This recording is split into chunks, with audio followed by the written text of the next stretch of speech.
Wellawatte GIT கல்வி நிறுவனம் 20 ஆண்டுகளாக தனது கல்வி பணியை சிறப்பாகவும் தனித்துவமாகவும் நடத்தி வருகின்றது. மாணவர்களுக்கான நல்லொழுக்கம், மாணவிகளுக்கான சிறந்த பாதுகாப்பு என பல சிறப்பம்சங்களுடன் வெள்ளவத்தை GIT கல்வி நிறுவனம் திகழ்கிறது.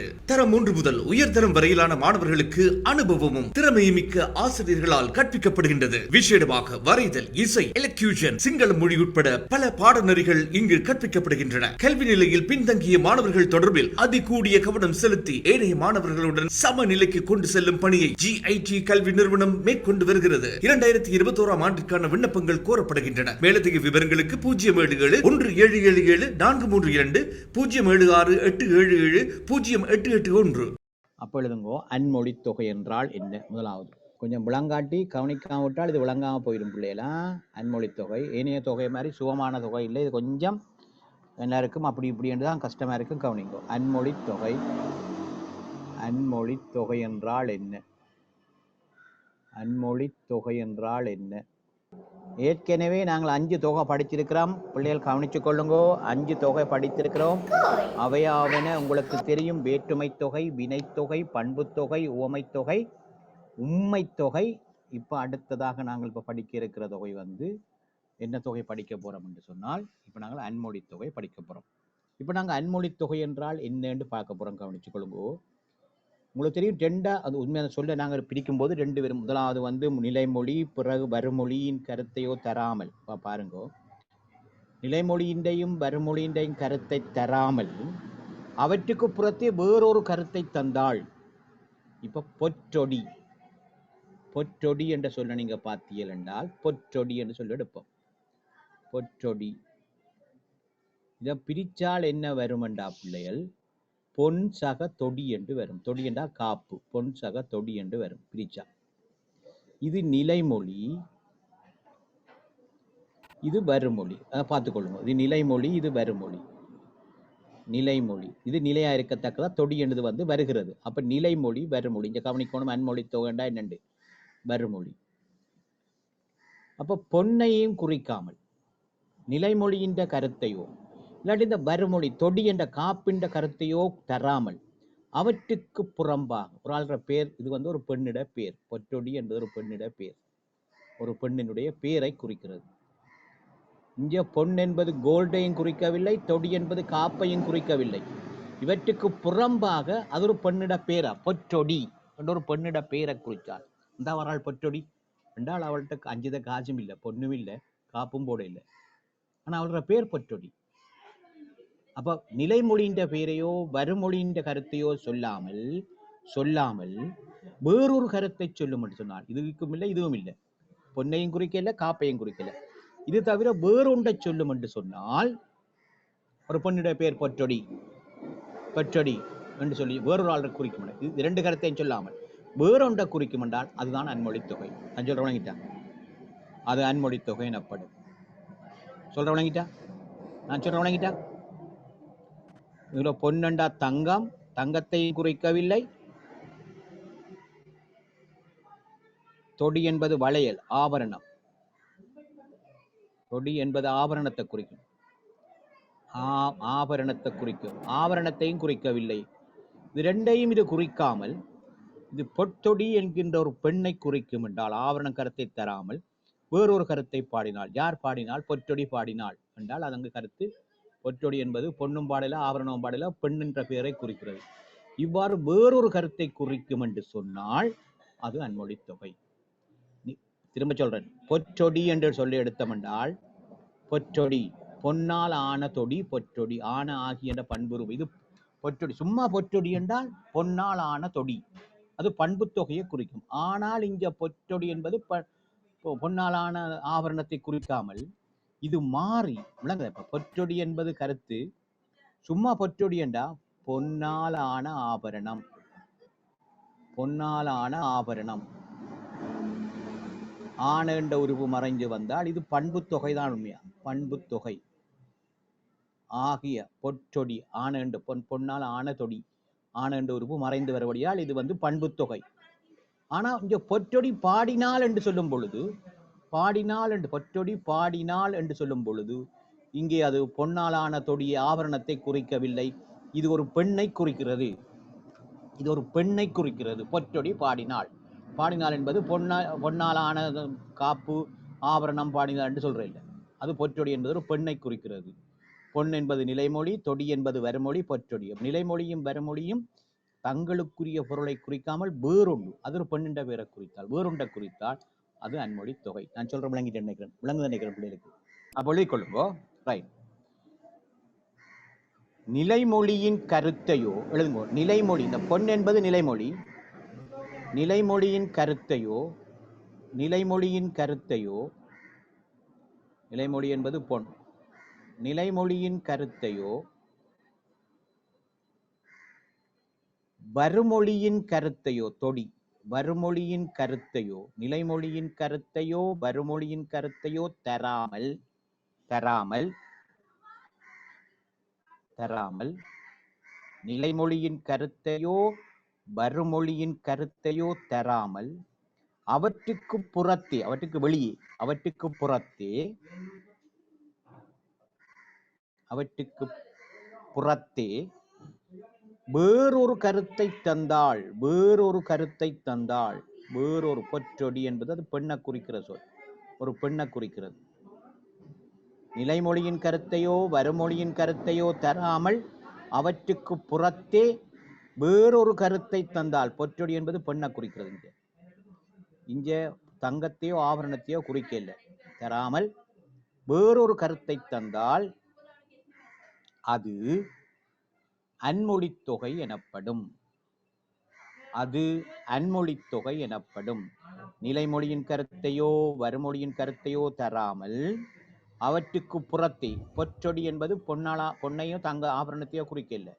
அது எதை குறிக்கிறது என்று சொன்னால் அது பெண்ணை குறிக்கிறது. பொற்றொடி என்ற ஒரு பேருடைய பெண்ணை குறிக்கிறது. பொற்றொடி பாடினாள் என்றால் ஒரு பொற்றொடி என்பது பெண். அது தராமல் அது வேறொரு கருத்தை தந்தால் அது அன்மொழித் தொகை எனப்படும். அது அன்மொழித் தொகை எனப்படும். அது அன்மொழித் தொகை எனப்படும். கீழ் எழுதுங்கோ. பொன் என்றால் தங்கம், தொடி என்றால் ஆபரணம். எழுதுங்கோ. அப்போ பொற்றொடி பிரித்து எழுதியலா? அதுக்கப்புறம் எழுதுங்கோ. பொற்றொடி, பொற்றொடி என்பது பெண், பெண்ணினுடைய பெயர். அப்போ அதான் நீங்க பிரேக்கெட்டுக்கு எழுதிட்டு பொற்றொடி பாடினாள் என்று எழுதுங்கோ. பொற்றொடி பாடினாள், பொற்றொடி பாடினாள். ரைட். அடுத்தது பொன், பொற்றென்றது பொன், தொடி என்பது உங்களுக்கு தெரியும் ஆபரணம். இது நிலைமொழி, இது வருமொழி. அப்ப நீங்க மேல எழுதிருக்கீங்க நிலைமொழி வருமொழின்னு சொல்ல நீங்க மேல இந்த உங்களோட வரவிலக்கணத்தில் எழுதிருக்கீங்க. ஆகவே நிலைமொழி என்றான வருமொழி என்றான உங்களுக்கு தெரிஞ்சிருக்கணும். அதுக்காகத்தான் அதை பிரிச்சு எழுத காட்டியிருக்கேன் நான் இப்ப. ரைட். இதை எழுதி கொள்ளுங்க. பொற்றொடி என்பது ஒரு பெண்ணினுடைய பேர், பாடினாள். பொன் சுகத்தொடி. இந்த பொன் என்பது தங்கத்தை குறிக்கிறது, தொடி என்பது ஆபரணத்தை குறிக்கிறது. பொன் என்பது நிலைமொழி, தொடி என்பது வருமொழி. பண்பு தொகை என்பது பொன்னால் ஆன, பொன்னால், ஆள் என்பது வேற்றுமை. அன்மொழித் தொகையின் வகைகள். அன்மொழித் தொகையின் வகைகள். நாங்கள் 6 தொகை படித்தோம். 6 தொகையிலையும் 6 தொகை படித்தோம். 5 தொகையிலையும் வராதாக்கள் இந்த 6வது தொகைக்குள்ள வருவார்கள். அன்மொழித் தொகையின் வகைகள் என்னென்ன வகை இருக்குன்னு பார்ப்போம். வகைகள், அன்மொழித் தொகையின் வகைகள். 1, இந்த பிள்ளைகள் வடிவா கவனிச்சு கொள்ளணும். பொற்றொடி பாடினாள், பொற்றொடி பாடினாள். பாருங்க, பொற்றொடி, பொற்றொடி பாடினாள்.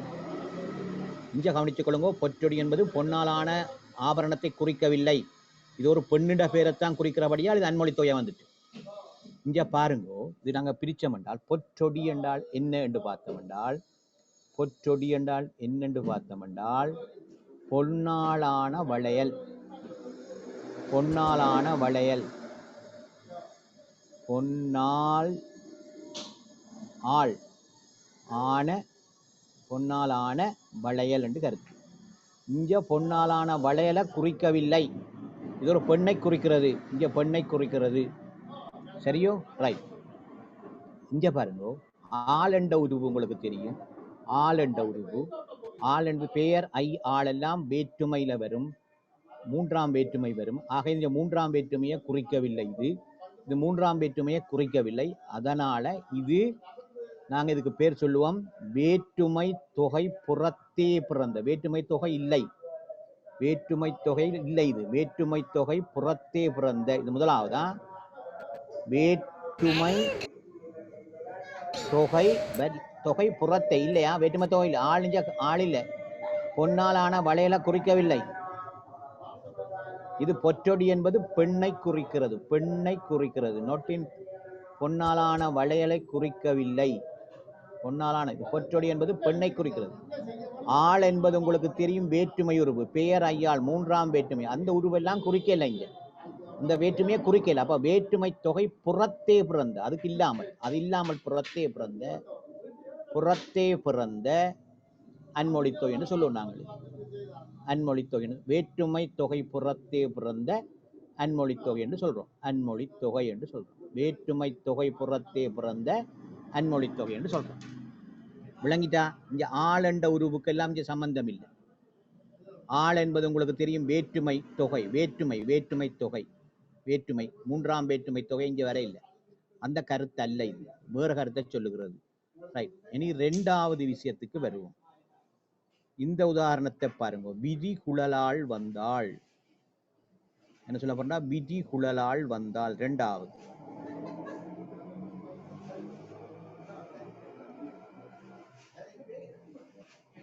வந்தாள்.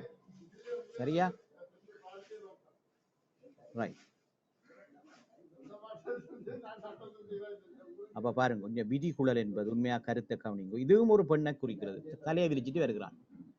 தலையை விரிச்சிட்டு வாரதுக்கு இங்க நாங்கள் உண்மையில பார்த்தோம் என்றால், இங்க பாருங்க பிள்ளைகள், இது இங்க விரிந்த கூந்தல், விரிகிற கூந்தல், விரிந்த கூந்தல் என்றும் குறிக்க இல்லை, அதை குறிக்க இல்லை.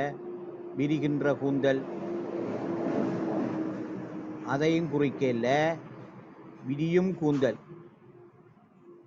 இது மூன்றும் வருமண்டா உங்களுக்கு தெரியும் வினைத்தொகை, காலம் காட்டுகின்ற வினையில காணப்படுற மறைந்து வருகிறபடியால் இதை நாங்கள் வினைத்தொகை என்று சொல்றோம். வினைத்தொகை. ஆனால் இங்கே வினைத்தொகை வரவில்லை. இங்கே வினைத்தொகை வரவில்லை. அப்ப வினைத்தொகை புறத்தே பிறந்த அன்மொழி தொகை. வினைத்தொகை இல்லாமல் இங்கே விரிகுழல் என்பது ஒரு பெண்ணை குறிக்கிறதா. விரிந்த கூந்தலை போன வாரம் பொம்பளையே குறிக்குது. இங்கேயும் இது பெண்ணை குறிக்கிறது. இங்க விரிகுழல் என்பது கருத்து, விரிகுழல் என்பது ஒரு பெண். அந்த வாரவளவுக்கு பேர் விரிகுழல். அது விரிந்த குழல், விரிகின்ற கூந்தல் குறிக்கவில்லை. ஆகவே இதுவும் வினைத்தொகை. வினைத்தொகை என்பது மூன்று காலத்தையும் காட்டுவது. வினைத்தொகை புறத்தே பிறந்த அன்மொழி தொகை.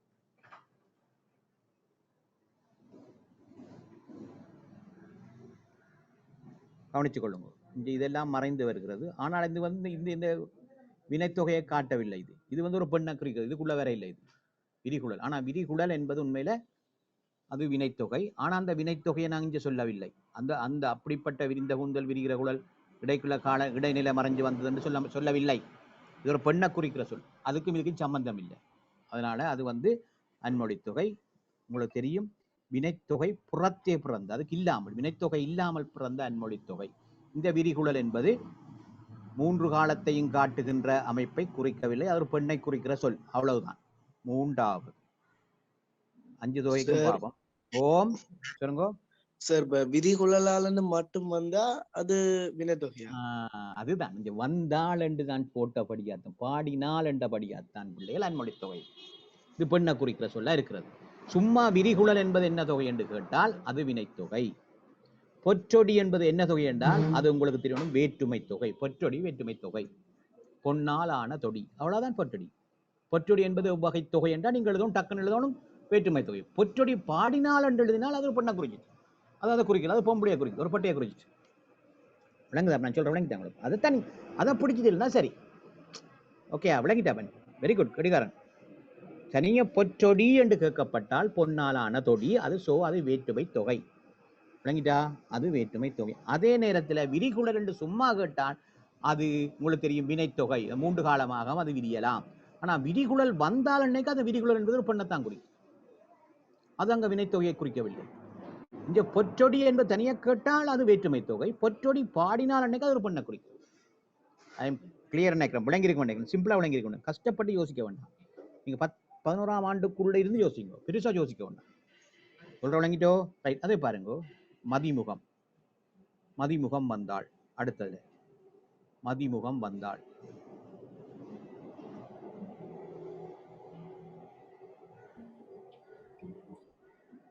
இங்க வந்தால் என்று வந்துட்டா ஒரு இங்க வந்தால் என்று வந்துட்டால் அது வந்து மதி போன்ற முகத்தை குறிக்கவில்லை. அவளோட பேர் மதிமுகம் ரெண்டு பேர் வச்சுட்டாங்க. என்ன செய்யற மதிமுகம் ரெண்டு பேர் வச்சுட்டாங்க. அவள் வந்தாள். ஆகவே உங்களுக்கு தெரியும் மதிமுகம் வந்து ஓமை தொகை என்று தெரியும் உங்களுக்கு. ஆகவே நாங்க சொல்லுவோம் ஓமை தொகை புறத்தே பிறந்தான். வந்தாள் இங்க பாடினாள் என்று சொல்லு வருமென்றால் அது ஒரு பெண்ணைத்தான் குறிக்கும். அது அதனுடைய பண்பை குறிக்காது, அதனுடைய இயல்பை குறிக்காது, அதனுடைய உருவை குறிக்காது. மதிமுகம் வந்தாள் என்பது உவமை தொகை. உங்களுக்கு மதி போன்ற முகம்தான் வந்திருக்கணும். ஆனா வந்தாள் என்றபடியால் ஆகவே உவமை தொகை தான். ஆக உவமை தொகை புறத்தே பிறந்த உவமை தொகை இது மதிமுகம் என்பது மதி போன்ற முகம் அல்ல, போன்ற ஒரு மறைந்து வந்து உவமை தொகை அல்ல, அது புறத்தே வந்தாள் என்று வந்திருக்கபடியால் அது பொம்பளையை குறிக்குது. உவமை தொகை புறத்தே பிறந்த அன்மொழி தொகை. பிள்ளைகள் கவனிங்கோ, இந்த பக்கத்திலே ஏதாவது வந்தால் போனால் பாடினால் மதிமுகம் பாடினால் அப்படி இப்படி வந்துட்டு சொன்னால் நீங்கள் தனியாக இந்த சொல்ல மட்டும் தந்தால் தான் நீங்க அதனுடைய தொகை நிலை தொகானில் எழுதுவோம். அப்படி தராம பக்கத்திலேயும் ஒரு அதுல சேர்த்து ஒரு வந்தால் போனால் பாடினால் சிரித்தால் என்றால் அது அங்க முன்னு குறிக்கிறதா ஒரு பெண்ணை குறிக்கிறதா தான் இருக்கு. அது பெண்ணை குறிக்கிறதா தான் இருக்கும். ஆனால் அது என்னத்தை புறத்தே பிறந்த என்பதை நீங்க பார்க்கணும். மதி போன்ற முகம், விரிகின்ற குழல், விரிந்த குழல், விரிகின்ற குழல், பொன்னாள் ஆன தொடி, இதெல்லாம் பார்த்து நீங்க கவனிக்கணும். என்னத்தே புறத்தே பிறந்த வேற்றுமை தொகை. ஆள் என்பது மூன்றாம் வேற்றுமை வர இல்லை. இங்க மூன்றாம் வேற்றுமை குறிக்க இல்லை. ஆனா சும்மா பொற்றொடி என்று சொன்னால் மூன்றாம் வேற்றுமை தொகை. விரிகுழல் என்பது மூன்று காலத்தையும் அதுக்குள்ள காட்ட மறைஞ்சிருக்கு. விரிந்த குழல், விரிகின்ற குழல், விரியுங்குழல் மூன்றும் மறைந்திருக்கிறது. மதிபோல முகம்தான் போல என்ற உருவு மறைந்திருக்கிறது. அதான் தொகை நிலை. ஆனா இந்த தொகை நிலையை குறிக்கவில்லை. மதிமுகம் வந்தால் என்றது அவளுடைய பேர் மதிமுகம் என்று வச்சுட்டாங்க. அவளுக்கு விரிகுழல் ரெண்டு பேர் வச்சுட்டாங்க. அவளுக்கு பொற்றொடி என்று பேர் வச்சுட்டாங்க. ரெண்டு வச்சுக்கொள்ளுங்க, நினைச்சுக்கொள்ளுங்க நீங்க. ரைட், இன்னும் 2 இருக்கு. சரி பாருங்க. அடுத்தது உயிர் மெய்யானவள். உயிர் மெய்யானவள். இங்க உயிர் மெய்யானவள் என்பதனுடைய கருத்து ஒரு பெண்ணை குறிக்கிறேன். உயிர் மெய்யானவள் என்பது ஒரு பெண்ணைத்தான் குறிக்குது. மெய்யானவள், உயிர் மெய்யானவள் என்பது ஒரு பெண். அப்ப நிச்சயமாக இங்க நீங்க பார்த்தீர்கள் என்றால் உயிரும் மெய்யும் என்று சொல்ல முடியாது. உயிர் மெய்யானவள் என்று ஒரு பெண்ணை குறிக்கிறபடியால் உயிரும் மெய்யும் என்பது உங்களுக்கு தெரியும் உம்மை தொகை. அது உயிரும் மெய்யும் என்று வந்திருந்தா உம்மை தொகை. இங்க உம்மை தொகையை குறிக்கவில்லை. அதனால உம்மை தொகை புறத்தே பிறந்த, உம்மை தொகை புறத்தே பிறந்த அன்மொழி தொகை என்று வரும். அன்மொழி தொகை என்று வரும். உம்மை தொகை புறத்தே என்றால் அன்மொழி தொகை என்று வருது. பாருங்க பிள்ளைகளை கவனிச்சு கொள்ளுங்க. அன்மொழி தொகை. உயிர் மெய், உயிரும் மெய்யும் என்று கருத்து. உயிரும் மெய்யும், இங்க என்றது உயிரும் மெய்யும் என்று வரும். இங்க மறைந்து வருகிறபடியால் அது தொகை. அப்போ உயிர் மெய் என்று இருக்கு. உயிரும் மெய்யும் உம்மன்னா மறைஞ்சு வரபடியால் அது உம்மை தொகை என்று சொல்றோம். அந்த உம்மை தொகையில பாருங்கோ. ஆனால் இங்க உம்மை தொகையில உயிரும் மெய்யும் என்றது குறிக்கவில்லை. அது ஒரு பெண்ணை குறிக்கிற சொல்லாக இருக்கிறது. ஒரு பெண்ணை குறிக்கிற சொல்லாக இருக்கிறது. அதனால் அது உம்மை தொகையை குறிக்கவில்லை. அது புறத்தே பிறந்த ஒரு பெண்ணை குறிக்கிறபடியால் அது அன்மொழி தொகையை குறிக்கிறது. அது அன்மொழி தொகையை குறிக்கிறது. ரைட். கடைசி 5வது. ரைட், உயிர் மெய்யானவள். அடுத்து 5வது பாருங்க. கருங்குழலாள்.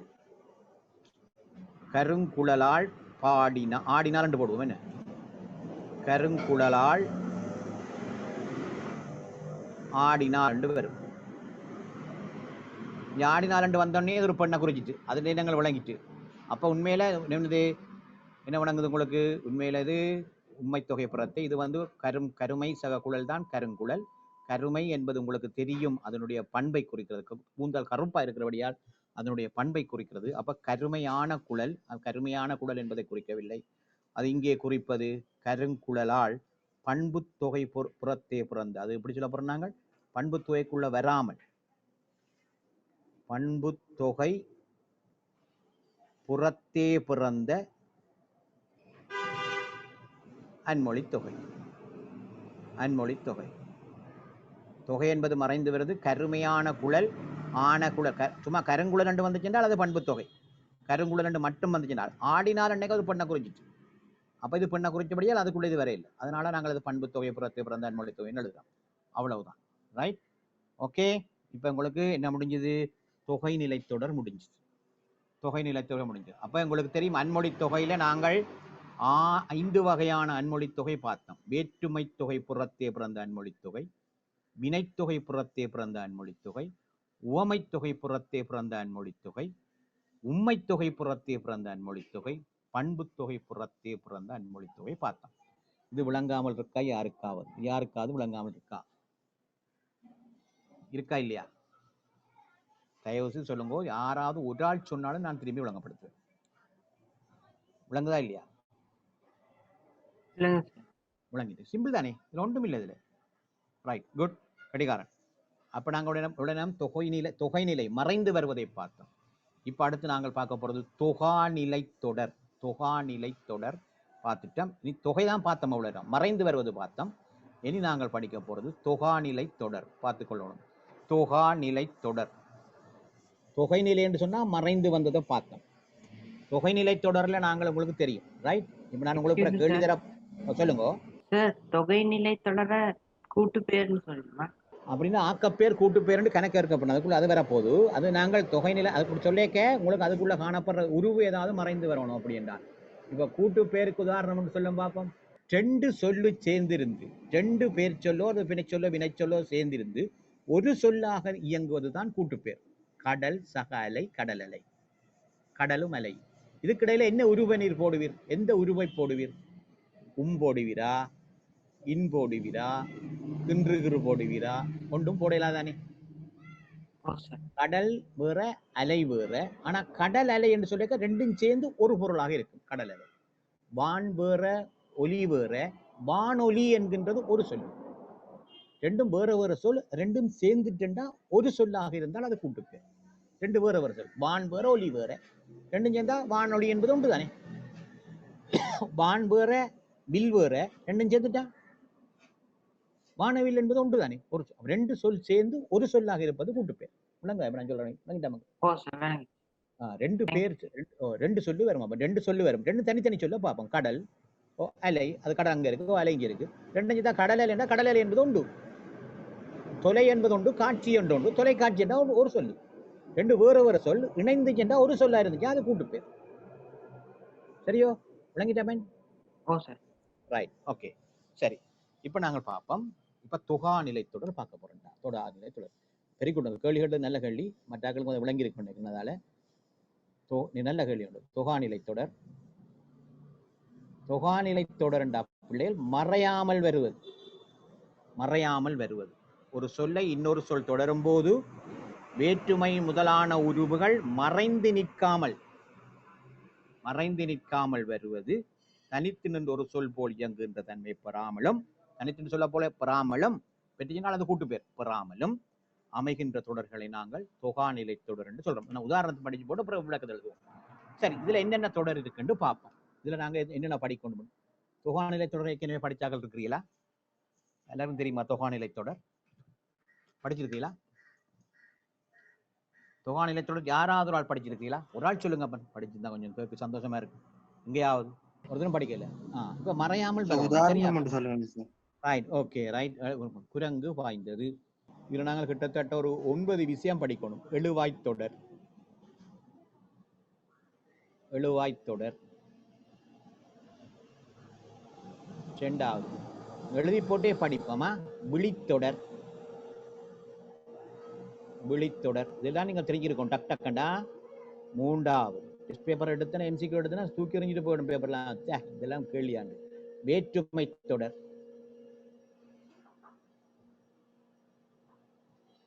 மூன்று படிச்சிட்டோம்.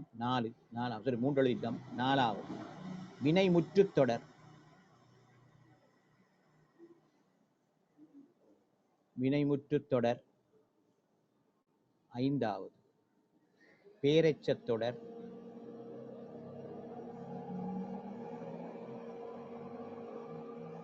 ஆறாவது வினையெச்சத் தொடர்.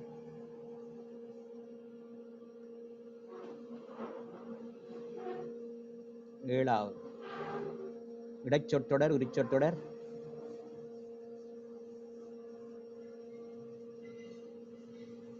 உரிச்சொற்றொடர்.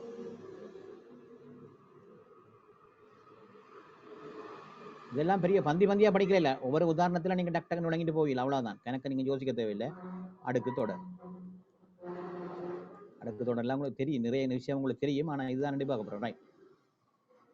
முதலாவது பிள்ளைகள் பார்ப்போம், கவனிச்சு கொள்ளுங்கோ. முதலாவது நாங்கள் பார்க்க போறோம் பிள்ளைகள், நாங்கள் ரைட் எழுவாய் தொடருக்கு முதல் போவோம். நம்மளோட எழுவாய் தொடரை பார்ப்போம். தொகாநிலை தொடர் என்று சொன்ன கருத்து உங்களுக்கு 2 சொல்லு வரும்போது இடையில எதுவும் மறையக்கூடாது, எதுவும் மறைஞ்சு வரக்கூடாது. மறைஞ்சதுன்னா தொகை முன்னுக்கு படிச்சுட்டோம். அது 6 வகை படிச்சுட்டோம். வினைத்தொகை, என்ன வினைத்தொகை, உமைத்தொகை, உமைத்தொகை, வேற்றுமை தொகை, பண்பு தொகை, அன்மொழி தொகை என்று முதல் படிச்சுட்டோம். அது தொகை மறைந்து வருவது. இது மறையாமல் வருவது தான் தொகாநிலை தொடர், எழுவாய் தொடர். பார்த்துக்கொள்ளுங்க, எழுவாய் தொடர். எழுவாய் தொடர், எழுவாய் தொடர்ண்டா ஒரு வாயை, அதாவது ஒரு எழுவாய் குரங்கு பாய்ந்ததுன்னு சொல்லுவாங்க. சொல்றேன்னா குரங்கு பாய்ந்தது, இது முதலாவது நாங்க படிக்கிறோம். குரங்கு பாய்ந்தது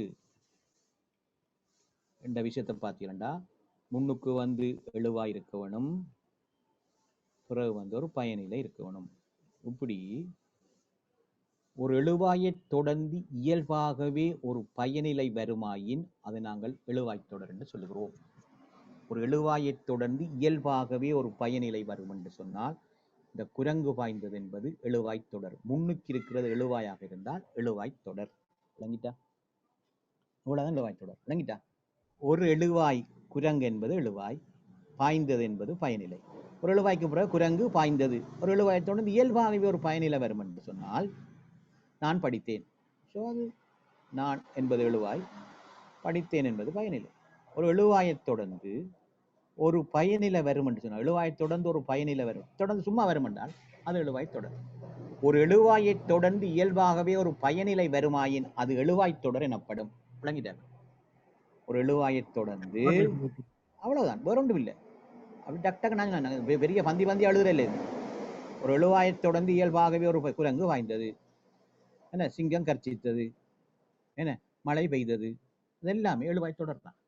ஒரு எழுவாயும் பயனிலையும் வந்து சென்றால் அது ஒரு எழுவாயை தொடர்ந்து இயல்பாகி ஒரு பயனிலை வந்து சென்றால் அதுக்கு பேர் எழுவாய் தொடர்.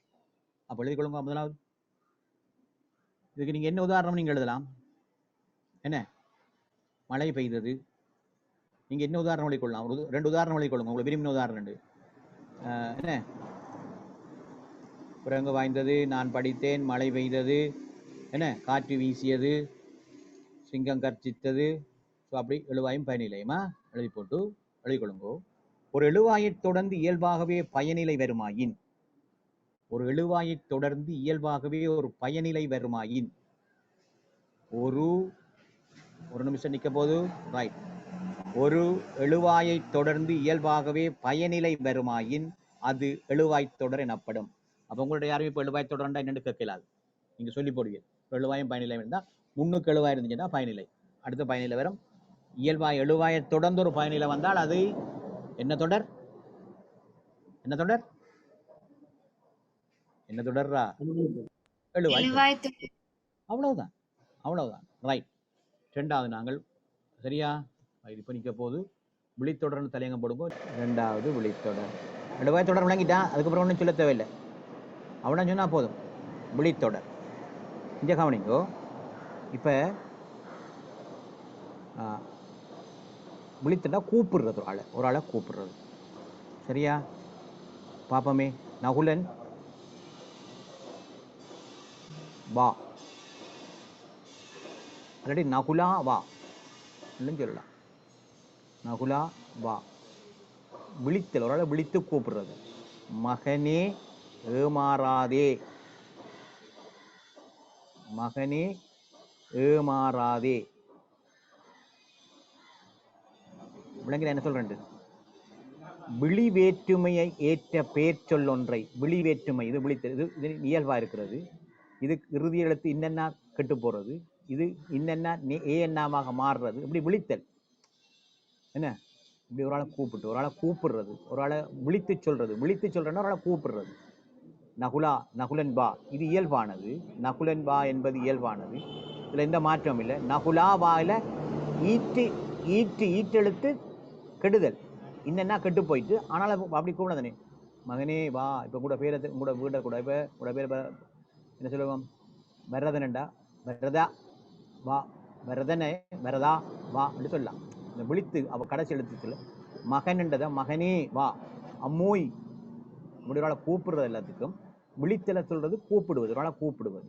ஒரு எழுவாய்த் தொடர் கவனிங்க, ஒரு எழுவாய்த் தொடர், ஒரு எழுவாயத் தொடர் பாருங்க, ஒரு விழியா சாரி ஒரு விழி வேற்றுமையை ஏற்ற சொல். இந்த விழி வேற்றுமையை ஏற்ற சொல் எட்டாம் வேற்றுமை. இது எட்டாம் வேற்றுமை உருவில்லை, இதுக்கு உருவில்லை. எட்டாம் வேற்றுமைக்கு எல்லாமே விழி வேற்றுமை தான்.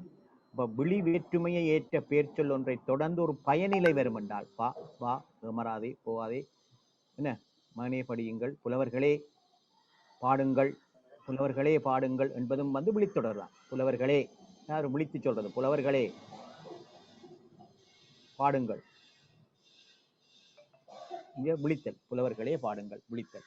இவ்வாறு சொல்றவனுங்க தான் உங்களுக்கு ஒன்றை விழித்து சொல்வதற்காக பயன்படுத்தப்படுற சொல். முன்னுக்கு இருக்கிறது விழியா இருக்கணும், முன்னுக்கு இருக்கிறது விழித்தலா இருக்கணும், கூப்பிடுறதா இருக்கணும்.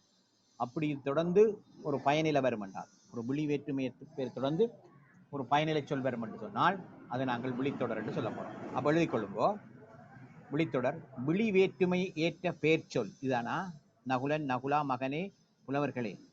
விழி வேற்றுமையை ஏற்ற பேர் சொல், விழி வேற்றுமையை ஏற்ற பேர் சொல். விழி வேற்றுமை எத்தனாம் விழி வேற்றுமை எத்தனாம் வேற்றுமை? விழி வேற்றுமை எத்தனாம் வேற்றுமை? எட்டாம் வேற்றுமை. Very good very good. எட்டாம் வேற்றுமையா? 8. விழி வேற்றுமையை ஏற்ற பேர் சொல், ஏற்ற பேர் சொல். விழி வேற்றுமை ஏற்ற பேர் சொல் என்றால் இது இயல்பாக இருக்கிறது, இதுக்கு ஏற்றிருக்கிறது. இறுதி ஈட்டு இரு கெடுதல், இது இரு ஏகாரம் அடைதல். மகன் சக ஏ மகன் ஏ ஏகாரம் ஏற்றல். இதுவும் புலவர்களே, இதுவும் ஏகாரம் ஏற்றல். புலவர்கள் புலவர்களே என்று வருகிறது. மக்காள் அன்னு சொல்லலாம். மக்காள், மக்காள் என்றது ஈட்டு அயல், இதுக்கின்ற கடைசிக்கு முதல் எழுத்து. மக்கள் வந்து மக்காள் என்று வருவது பாருங்க. மக்கள் என்பது இயல்பு. மக்காள் நாங்கள் சொல்வதை கேளுங்கள் என்னும் பொழுது இது ஈட்டு, ஈட்டுக்கு முன்னுக்கு இருக்கிறது ஈட்டு அயல், ஈட்டயல் திரிதல். காணா வந்து காவன்னாவா போயிருக்கு. மக்காள் இதுவும் வந்து எட்டாம் வேற்றுமை தான். விழித்தல், இதுவும் விழித்தல்லாம் பெற. மக்கள் மக்காள். நான் சொல்வது உங்களுக்கு விளங்கவில்லையா அண்டா? மக்கள் மக்கள் நீங்கள் சொல்வது விளங்கவில்லையான்றதை விட மக்காள் நாங்கள் சொல்வது விளங்கவில்லையான்னு சொல்லும்போது அது தெளிவா இருக்கிறது அந்த வசனம். மக்காள். அப்ப ஈட்டு, இது ஈட்டு கடைசிக்கு முதல் இருக்கிற சொல்றது ஈட்டு அயல் என்று சொல்றது. ஈட்டயல் திரிதல், ஈட்டயல் திரிஞ்சிருக்கு. எப்படி திரிவடைஞ்சிருக்கு? காணா காவன்னாவா திரி. இதுவும் வந்து விழி வேற்றுமை தான். அப்ப விழி வேற்றுமையை, அதாவது எட்டாம் வேற்றுமை ஏற்ற பேர் சொல், ஏற்ற பேர் சொல் ஒன்றை தொடர்ந்து, பேர் சொல் ஒன்றை தொடர்ந்து, இதெல்லாம் இதுகள் தானா? பேர் சொல்லை தொடர்ந்து பயனிலை வருவது, பயனிலை வருவது விழித்தொடர் எனப்படும். அதான் விழித்தொடர் எனப்படும். விழித்தொடர் எனப்படும். விழித்தொடர் எனப்படும். அப்ப உங்களுக்கு தெரியும் விழித்தொடர். நகுலன் வா. ஒரு ஆளை கூப்பிட்டால், ஒரு ஆளை கதைக்கிறதுக்கு கூப்பிட்டால் அது விழித்தல். ஒரு ஆளை விழித்து சொல்லுவது வந்து விழித்தல், விழித்தல வரும். இல்ல இல்ல ஏமாறாதே வா. ஏவல் ஏவல் என்று இல்லை, இது வந்து விழித்தல், கூப்பிடுவது, கூப்பிடுவதற்காக பயன்படுவது. இப்ப ஏவல் இல்லாம சொல்லலாம் தானே என்ன?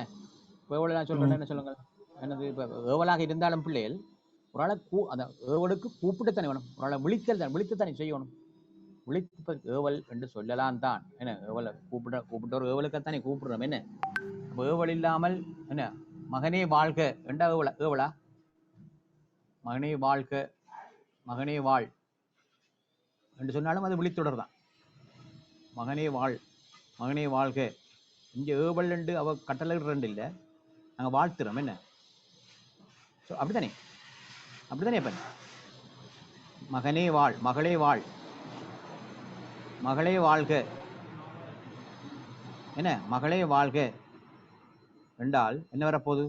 இங்கே ஏவலாக வரப்போகுது, ஏவலாக வரப்போகுது. ஓகே, மகளே வாழ்க. அங்க வந்து ஆச்சரிய குறி போடுறோம். ஓகே ரைட், விளங்கிட்டு நினைக்கிறேன். அடுத்தது என்ன தொடர்? வேற்றுமை தொடர். ஓகே, வேற்றுமை தொடர் மூன்றாவது. வேற்றுமை தொடரை பார்ப்போம். வேற்றுமை தொடர்ண்டா என்று பார்ப்போம். வீடு கட்டினான்னு சொல்லக்கூடாது. எப்படி சொல்லணும்? இது மறையாமல் வருவதுதான் தொடர்கள். தொடர் என்றா மறையாமல் வருவது. அப்போ எப்படி வரணும்? இது வீட்டை கட்டினான். அந்த ஐயுருவு வெளியே தெரியணும் பிள்ளைகள். வீட்டை கட்டினான்.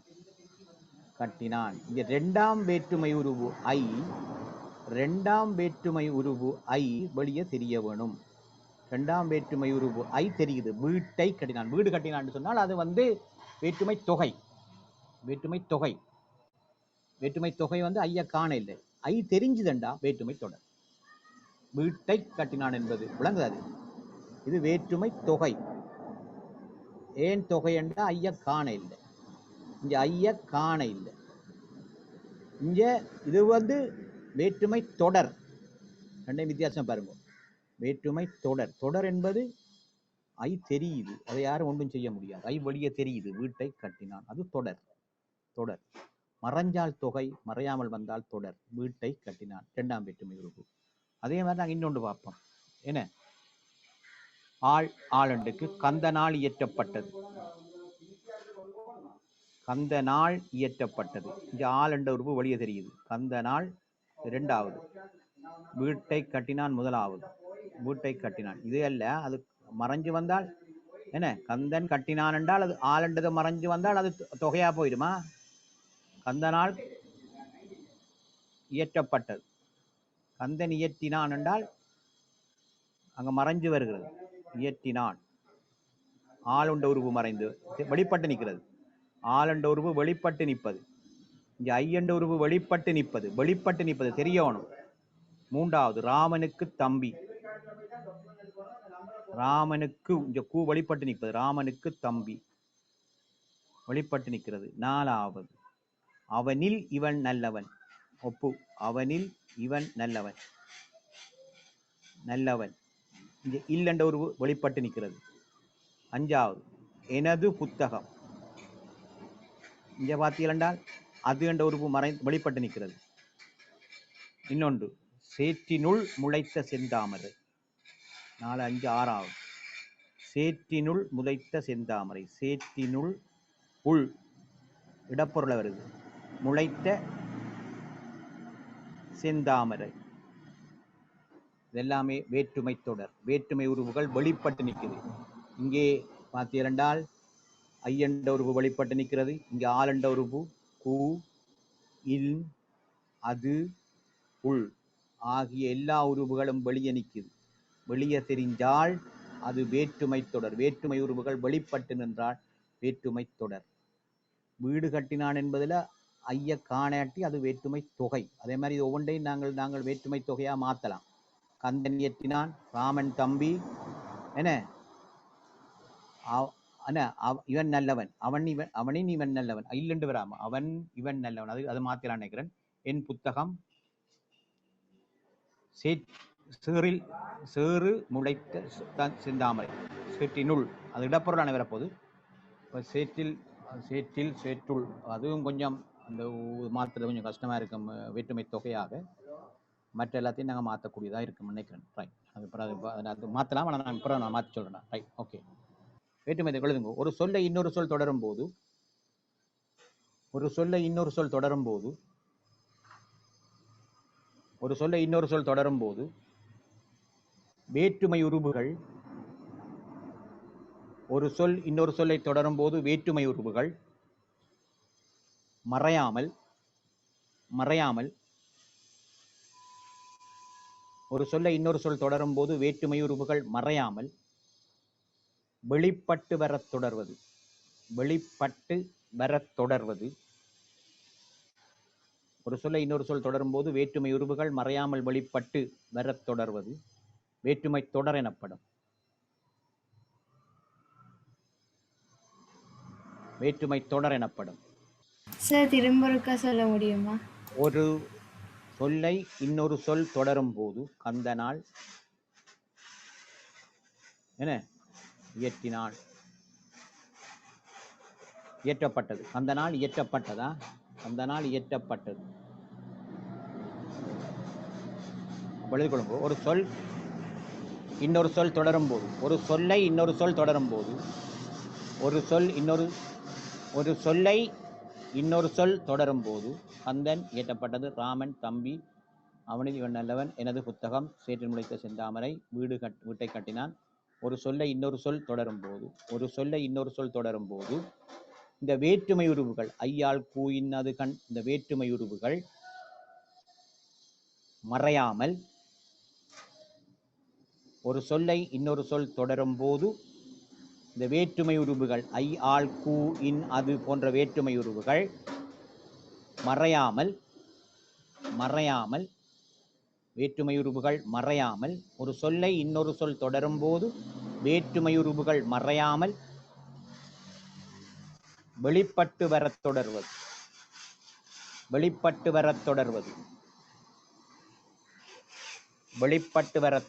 வேற்றுமை தொடர் எனப்படும்.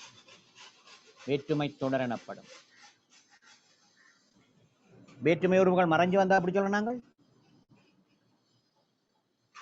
வேற்றுமை தொகை. Very good. அப்ப தொகை தொடர் அவ்வளவுதான் வித்தியாசம். அந்த கேள்வியில நீங்க பார்த்துட்டீங்களா, அதை பிடிச்சிட்டீங்களா? சரி, மறைஞ்சு வந்தால் தொகை, மறையாமல் வந்தால் தொடர். அவ்வளவுதான். ஒரு ஒன்று நீங்க யோசிக்க தேவையில்லை. உங்களுக்கு நிறைய விஷயத்தை இப்ப தமிழ்ல உங்களுக்கு சொல்லிட்டீங்க. உங்களுக்கு நிறைய தமிழ்ல இப்போ அறிவு வருகிறது தமிழ். அதை பார்த்துக் கொள்ளுங்க. ரைட், அனுப்பி அழைக்க போறேன். இது எழுவாய் தொடர் பார்த்தேன் தானே? எழுவாய் தொடர் என்னண்டு குரங்கு பாய்ந்தது பார்த்துனாங்க தானே?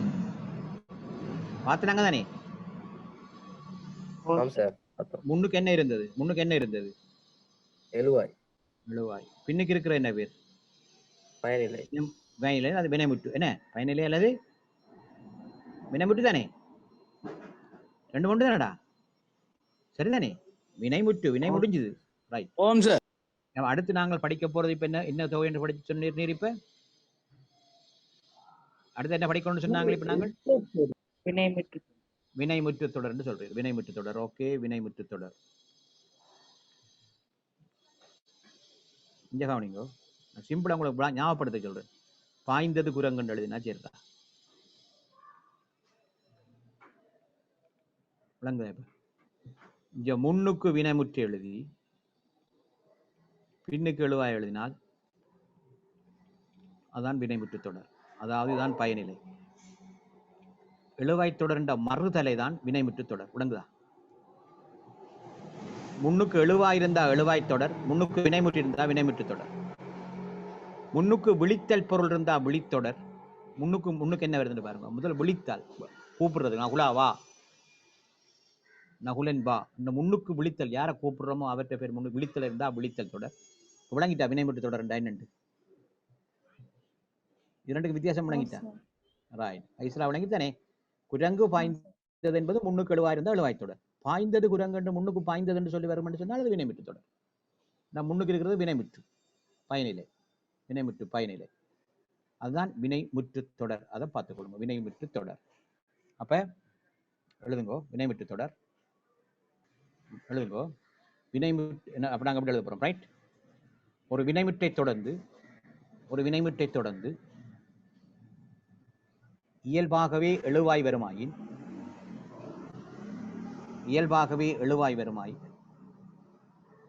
ஒரு வினைமுற்றை தொடர்ந்து இயல்பாகவே எழுவாய் வருமாயின் அது வினைமுற்று தொடர் எனப்படும். என்ன எழுதலாம்? ஓடியது மான், ஓடின மான், ஓடியது மான், ஓடின மான்கள் என்று வரும். ஓடினண்டா மான்கள் என்று வருமா? அப்படித்தானே வரும். அதை நீங்க பார்த்துக் கொள்ளணும். கட்டாயம் நீங்க பார்க்கணும்.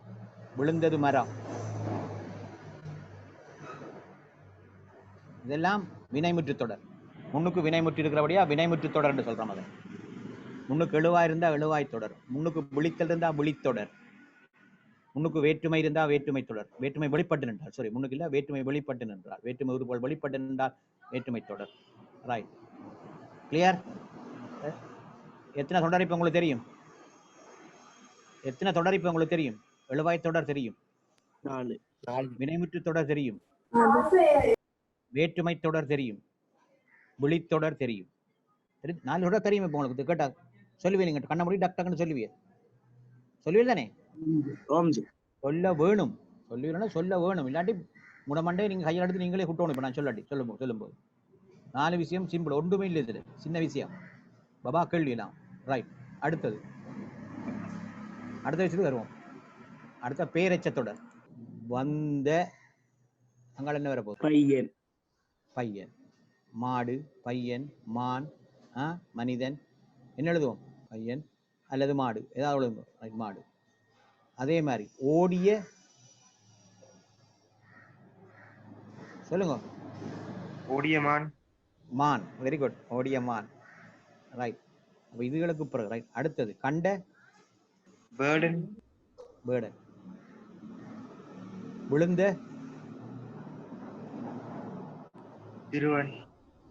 சிறுவன். குழந்தை. யா யா யா யா. சிரித்த, பங்கயம். மனிதன். பெண்.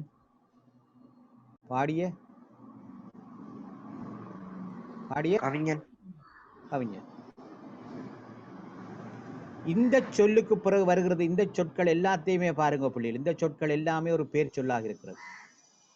பேர் சொல்லாக இருக்கிறது. இந்த சொல்லுக்கு பிறகு ஒரு பேர் சொல் வரும் என்றால் இதெல்லாம் பேர் சொல்.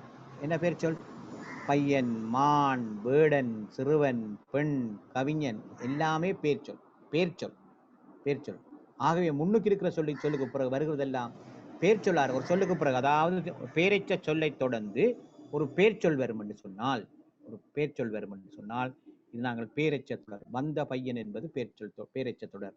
ஓடிய மான் என்பது பேரெச்ச தொடர். இந்த கேள்வி பேரெச்ச தொடர், வினையச்ச தொடர் கேள்விக்கு வந்துருப்பா. நிறைய பேப்பர்ல நான் பார்த்துருக்கிறேன். அதே மாதிரி இதை வச்சுட்டே நான் அடுத்ததையும் சொல்லிடுறேன். பாருங்க, இங்க பாருங்க, டைம் போச்சு தான். ஆனால் நீங்க இங்கே போகணும், ஒரு கிளாஸ் இருக்கோ தெரியாது அக்கௌண்டிங். ரைட். அடுத்தது வினையச்ச தொடரை பார்க்க போறோம். இது ரெண்டையும் ஒரேடியாக வச்சு பார்த்தா உங்களுக்கு டக்குன்னு சுகமா விளங்க. வினையச்ச தொடர். ஆனால் அடுத்த கிளாஸ் நான் அடுத்த கிளாஸ் நோட்ஸ் தர போறேன். வினையச்ச தொடர் கவனிங்கோ. ஆடி, சொல்லுங்க. கண்டு, ஆடியோடி. சொல்லுங்க. உண்டு, வசனம் முடியுங்க. ஆடியோடி. ஆடி மகிழ்ந்தான். ஆடி பாடி. ஆடி போனான். அடுத்தது ஆடி முடித்தான். கண்டு மகிழ்ந்தான். உண்டு கொளுத்தான். நல்லா கொளுத்தான். உண்டு கொளுத்தான். நாடி வந்தான். ஆடி பாடி. இப்போ நாங்கள் அடுத்த கிளாஸ் சொல்ல போறேன். கவனிங்க, அடுத்த சொல்ல போறேன். போறேன். இப்ப பாருங்க, இங்கெல்லாம் பேர் சொல்ல இருந்துச்சு. பையன், மான், வேடன், சிறுவன், பெண், கவிஞன், சிறு. இங்க இருக்கிறலாம் வினை சொல்ல இருக்கு. பாருங்க, முடித்தான், மகிழ்ந்தான், கொளுத்தான். அப்ப இங்க இருக்கிற முன்னுக்கு இருக்கிற எல்லாம் வினையச்சமா இருக்கிறது. இங்க முன்னுக்கு இருக்கிற எல்லாம் பேரெச்சமா இருக்கு. ஆனால் அதுக்கு பிறகு பேர் சொல்ல இருக்க வேண்டாம். இது பேரெச்சம். வந்த பையன் என்பது பேரெச்ச தொடர். ஓடியமான் என்பது பேரெச்ச தொடர். கண்டவேடு என்பது பேரெச்ச தொடர். விழுந்த சிறுவன் என்பது பேரெச்ச தொடர். சிரித்த பெண் என்பது பேரெச்ச தொடர். பாடிய கவிஞன் என்பது பேரெச்ச தொடர். ஆடி முடித்தான் என்பது வினையச்ச தொடர். முடியுது, வினையச்சத்தெல்லாம் முடியுது. அங்கே பரவாயில்ல. வினைச்சொல்ல. கண்டு மகிழ்ந்தான், உண்டு கொளுத்தான், நாடி வந்தான். இதெல்லாம் இது வினையச்ச தொடர். ரெண்டுக்கு வித்தியாசம் பண்ணங்கிட்டான். இதுக்கு பிறகு வருகிற சொல் பேர் சொல்லாக இருந்தால் பேரெச்சம். இதுக்கு பிறகு வருகிற சொல் வினைச்சொல்லாக இருந்தால் வினையச்சம். இருந்தால் இதெல்லாம் வினையச்ச தொடர். உதாரணமாக உங்களுக்கு போட்டு பாருங்க. தேடி சென்றான். இது உவகை தொடர்.